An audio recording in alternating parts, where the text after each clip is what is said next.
All right, welcome back to Buffalo Plus. Mike Catalana, Dan Fates. I am Jenna Cottrell. Please be sure to like, comment, and most importantly, subscribe as we get into this Bills-Chiefs matchup in the divisional round. Mike, we know this is a team that ended the Bills season a year ago. The Bills beat the Chiefs back in Week 5, but how much does that AFC Championship loss stand in this Bills team's mind? Well, I think it does. There's no way it can't. They're going back to the same place. They saw their dream end there. What bothers me about the Chiefs and the Bills, you've got Mahomes, you've got Allen, you've got Andy Reid, you've got McDermott. You have these two great teams. We have not seen a great team, a great game between these two teams. Kansas City handled them twice last year. The Bills handled the Chiefs. I want to see that game. I want to see these two teams go head-to-head, back and forth, one of those kind of games, Dan, where we actually get to see these teams at their best and then see who comes out with the win. And I think we've talked so much about the quarterbacks, and there's going to be other factors that play into this game, whether it's Devin Singletary or Stephon Diggs, or on the other side, whether it's Jarrett McKinnon or, Travis Kelce, Tyreek Hill. I don't think we talk enough about the defensive matchup that I think will play into this game. Yeah. It's so easy to talk about Mahomes and Allen, and yes, they rightfully get a lot of the attention, but I think this Bills defense has just been playing at a higher level, and this, Mike, we talked about. I don't think the Bills are going to score on 7 drives, okay? But I don't think the Chiefs are going to score on 7 drives either, and it could just come down to getting 3 punts from Patrick Mahomes. Yeah. And if that's what that comes down to, I've got all the faith in the world in the Bills being able to get those 3 stops more than the Chiefs defense is at getting 3 stops. Yeah, Dan makes a good point, Jenna, because when the Bills did win there the last time, Leslie Frazier and the defense really stepped up, and they confused Mahomes a lot in that game earlier in October. I think, too, of when we talked to Leslie Frazier after the game, he talked about how he wrote the word patience on some of his paperwork before the game because he knew he had to be patient. They didn't really blitz Mahomes. They kind of kept just confusing him out on the field, and I think that's something that maybe we'll see again. Obviously, it worked back in Week 5. And these two teams are in a way different spot than they were back in Week 5. But, Mike, we have talked so much about the offense, and Dan brings up the defense. Trey White being out for this Bills team. It's tough, and this will be a game that obviously tests it, but do you feel like this team does have confidence, though, in terms of the defensive backs? Well, it happened when it did, Thanksgiving, and it was a bad night for the Bills to lose that guy. And he is a great football player. And you don't ever really replace him. But I got to say, during that time, this defense has found the way to make up for it collectively. And it begins with the 2 guys in the back. I mean, we know this. The safeties have played awesome. But, damn, when I watch them play as a group, in sync with each other, I won't say they're better. Correct. They're different. Yes. They need more from each of them to make up for the loss of a great player. But they have, and I think that's what it comes down to. And it's something about, Jen always likes to say, like the fact that Micah Hyde, it's the confidence is a hell of a drug.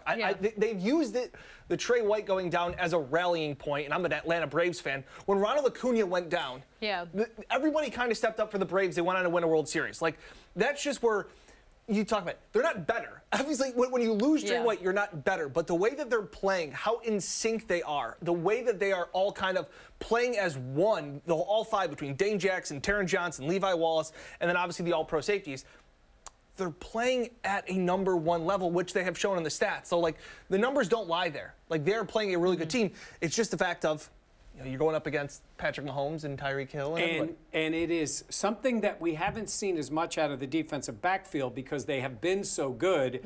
But it goes to Sean McDermott's point, 111th. And I think we think of it more with the front 7, but it's really been the back 4 doing your job and then watching out for the rest of the team. And Trey White's been, texting his teammates. I mean, he's engaged. Love that. I think that helps them a lot, too. It would be great to have him on the field, but they've found a way to play without him because they've had to. All right, let's talk offense, though. We know it's Mahomes against Allen, all the pieces that both teams have in terms of weapons. Who's a guy that, Mike, you can kind of expect to have an impact on this game that maybe is someone we don't always talk about? In terms of the Bills' offense, if I start out with, I'm going to say Dawson Knox. And we've talked about him a lot, but Dawson Knox has evolved from a player at the beginning of the year. It was like, hey, Dawson, catch the ball. We need something out of the tight end, to being an absolute weapon. And him being on the field with Travis Kelce is really interesting. Because Kelce's the standard, right? He's the guy that's done it in the playoffs, looking for his 5th straight 100-yard game in the postseason. This is what the guy has done. And I'm not saying Dawson Knox is Kelce, because he's not. But can he be impactful? We saw, Dan, in the first game in October, 3 catches, for over 100 yards and a big touchdown. Yeah. He was the dominant player. I'll see your one. I'll give you two. First one I think it is I really think the fact of Isaiah McKenzie has really emerged, kind of found another role. He's kind of gotten back to that red zone option again. We saw what he did against New England again. Levi Wallace compared him to Tyreek Hill, the way that they can kind of mismatch him and put him all around the offense. That's played a key factor. It's helped the run game. It's helping get eyes from the opposing linebackers to go side to side so that Josh can go over top of them. The other one is... Wow. Oh, boy, here we go. Take a deep breath. Devin Singletary. Yeah. I think he's the third most important Bills player on offense, behind Diggs and Allen. I think he has just given them another dimension with the way that he's playing, the confidence, what he's given them as a physical style of runner.